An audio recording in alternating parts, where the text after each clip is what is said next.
Human rights বা মানবাধিকার কি? Any right that I think any Fundamental freedoms and protection regardless of race, gender, sexuality. হাম্বুরাবি কোডে মূলত মানুষকে তিন ভাগে ভাগ করা হয়েছিল। একটা হচ্ছে উচ্চ বর্ণের মানুষ, একটা সাধারণ মানুষ এবং একটা কৃতদাস। একটা বিষয় আমরা সবাই লক্ষ্য করেছি যে টিভিতে পুলিশ যখন কাউকে গ্রেপ্তার করে অপরাধকৃত মানুষের গলায় কাগজ ছেড়ে লেখা থাকে মাদক ব্যবসায়ী বা ধর্ষক। এটাও কিন্তু আমাদের বাংলাদেশের সংবিধান আইন অনুযায়ী প্রায় 4টা সুস্পষ্ট মানবাধিকার আইন লঙ্ঘন।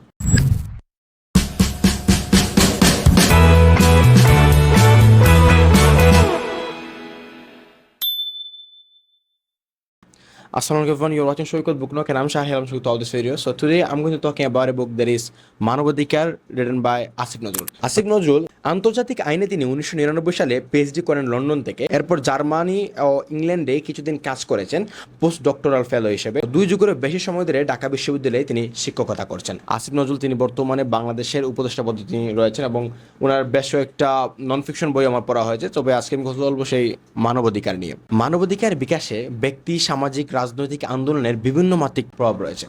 তবে ব্রিটেন, ফ্রান্স এবং আমেরিকার গণতান্ত্রিক আন্দোলন এটাকে মূলত অনেক দূরে এগিয়ে নিয়ে যায়।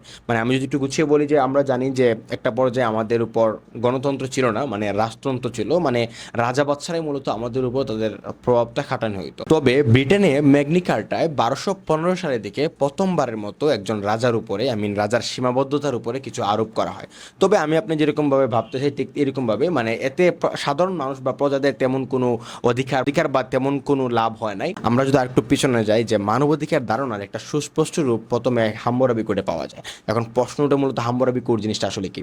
প্রাচীন ব্যাবিলনের একচ্ছত্র সম্রাট হাম্মুরাবি তিনি মূলত প্রায় খ্রিস্টপূর্ব 1776 সালে এটি প্রণয়ন করেন। এটি মূলত কিছু আইন, রায় এবং পর্যবেক্ষণের সংকলন যা ন্যায় বিচার এবং অধিকারবোধ সূচনা ক্ষেত্রে উল্লেখযোগ্য হিসেবে বিবেচনা করা হয়। কিন্তু এই কোডে যেসব কারণে যেমন মিথ্যা সাক্ষ্য দিলে বা গুরুতর কোনো অভিযোগের কোনো প্রমাণ না পাওয়া গেলে বা অন্যের সন্তান চুরি করলে তাকে সরাসরি মৃত্যুদণ্ড দেওয়া হতো, যা বর্তমান মানবাধিকার আইনের সঙ্গে কোনো মিল পাওয়া যাবে না। আবার এতে এমনভাবে মানুষকে ভেদাভেদ করা হয়েছে যা বর্তমান সময়ে এসে আমরা মূলত কল্পনাও করতে পারবো না। হাম্মুরাবি কোডে মূলত মানুষকে 3 ভাগে ভাগ করা হয়েছিল। একটা হচ্ছে উচ্চ বর্ণের মানুষ, একটা সাধারণ মানুষ এবং একটা কৃতদাস। এবং এইখানে নারী এবং পুরুষদের মধ্যেও ছিল ব্যাপক বৈষম্য। আমি যদি বলি কোনো উচ্চ বর্ণের মানুষ যদি কোনো সাধারণ বর্ণের পুরুষের চোখ অন্ধ করে ফেলে তবে তাকে শাস্তি হিসেবে মাত্র 60টি রৌপ্য মুদ্রা দেওয়া লাগতো। এবং কোনো উচ্চ বর্ণের মানুষ যদি সাধারণ বর্ণের কোনো মহিলাকে হত্যা করে ফেলে তবে তাকে শাস্তি হিসেবে মাত্র 30টি রৌপ্য মুদ্রা দেওয়া লাগতো। এবং কোনো উচ্চ বর্ণের মানুষ যদি কোনো কৃতদাসকে হত্যা করে ফেলে তার শাস্তি হিসেবে মাত্র 20টি রৌপ্য মুদ্রা দেওয়া লাগতো। একটু চিন্তা করেন যে একটা মানুষের জীবন বা একটা প্রাণের বিনিময় মাত্র 20, 30 বা 40 মুদ্রা বা 40 রৌপ্য মুদ্রার মাধ্যমেই তারা দিতে পারতো। আমরা যদি আরেকটু পিছনে যাই, মানবাধিকার মানুষের অধিকারের কথা বলে। এখন প্রশ্ন উঠে যে মানবাধিকারকে মানুষ উদ্ভব করতে হলে কেন? মানবাধিকারের ধারণা এসেছে মূলত আমরা যে মানুষ এই চিন্তা থেকে বা এই পরিচয়বোধ থেকে। মানুষ হিসেবে আমাদের উদ্ভব প্রায় 25 লাখ বছর আগে, কিন্তু এই মহাবিশ্বের উদ্ভব হয়েছে প্রায় আজ থেকে 500 কোটি বছর আগে। একটু চিন্তা করেন, কই 25 লাখ এবং কই 500 কোটি বছর। ওকে ইন্টারেস্টিং বিষয় বলি যেটা আপনার কাছে একটু হাস্যকর বলে মনে হতে পারে যে আধুনিক মানুষের সূচনা হয়েছে বড়জোর আজ থেকে প্রায় 40,000 বছর হবে। তবে এখানে একটু এই আধুনিক মানুষ এটা মূলত একটু কন্ট্রোভার্সিয়াল কোয়েকশন। অনেকের মতে এটা বিভিন্নভাবে হয়েছে। যেমন কেউ কেউ বলে থাকেন যে আধুনিক মানুষ বা আধুনিক মানুষের উদ্ভব হয়েছে প্রায় মূলত আজ থেকে প্রায় 12,000 বছর আগে, যখন থেকে মূলত কৃষি বিপ্লব শুরু হয়েছিল। অন্য প্রাণীর সঙ্গে জীবনযাপনের সুস্পষ্ট দুটো পার্থক্য গড়ে ওঠে এরপরে। নাম্বার, মানুষ ফসল ও প্রাণী চাষ এসবকে গৃহপালিত করা শুরু করে। 2, ফলে অন্য প্রাণীদের মতো মানুষের বনে জঙ্গলে ঘুরে বেড়ানোর প্রয়োজন শেষ হয়, মানুষ স্থায়ীভাবে বসবাস করা শুরু করে। 3 নাম্বার হচ্ছে এই স্থায়ীভাবে মানুষের বসবাসের ফলে মানুষের ভিতরে সমাজ, গোত্র, পরিবার, রাষ্ট্র এবং সামাজিক কাঠামোর এই যে একটা ধারণা তাদের ভিতরে চলে আসে।